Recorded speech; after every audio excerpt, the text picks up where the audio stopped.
Hello అందరికీ welcome back to my channel దునియా అమ్మాయి vlogs.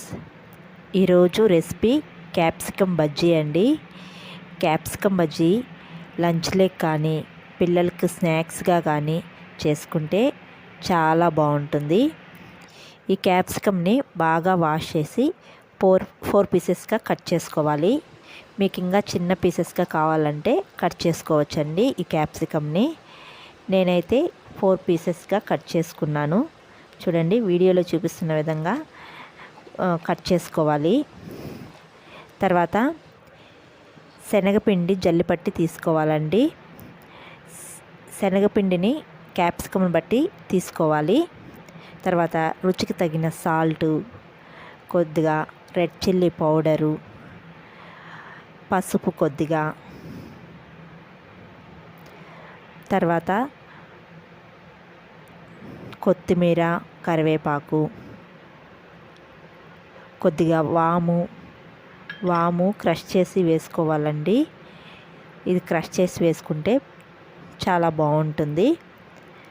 తర్వాత కొద్దిగా బేకింగ్ సోడా అన్నీ వేసుకొని కొద్దిగా వాటర్ వేసుకొని పిండిని అంతా బాగా కలుపుకోవాలండి. వీడియోలో చూపిస్తున్న విధంగా పిండినంతా బాగా కలుపుకోవాలి. చూడండి, వీడియోలో చూపిస్తున్న విధంగా ఇలా కలుపుకోవాలన్నమాట. తర్వాత స్టవ్ పైన బాండీ పెట్టుకొని ఆయిల్ వేసుకోవాలి. ఆయిల్ హీట్ అయ్యాక మనం కట్ చేసి పెట్టుకున్న క్యాప్సికమ్ను శనగపిండిలో డిప్ చేసి ఆయిల్లో వేసుకోవాలండి. ఆయిల్లో వేసుకొని డీప్ ఫ్రై చేసుకోవాలి. క్యాప్సికమ్ బజ్జీలు గోల్డెన్ కలర్ వచ్చే వరకు డీప్ ఫ్రై చేసుకోవాలి. క్యాప్సికమ్ బజ్జీలు చాలా క్రిస్పీగా చాలా బాగుంటాయండి. ఆయిల్లో డీప్ ఫ్రై చేసుకున్నాక క్యాప్సికమ్ బజ్జీలు రెడీ. పిల్లలకు ఈవినింగ్ స్నాక్స్ గాను, లంచ్లోకి, రసంలోకి, పప్పు చేసుకున్నప్పుడు సైడ్ డిష్గా చేసుకుంటే చాలా బాగుంటుంది. అలాగే ఒక లైక్ చేసి సబ్స్క్రైబ్ చేయండి.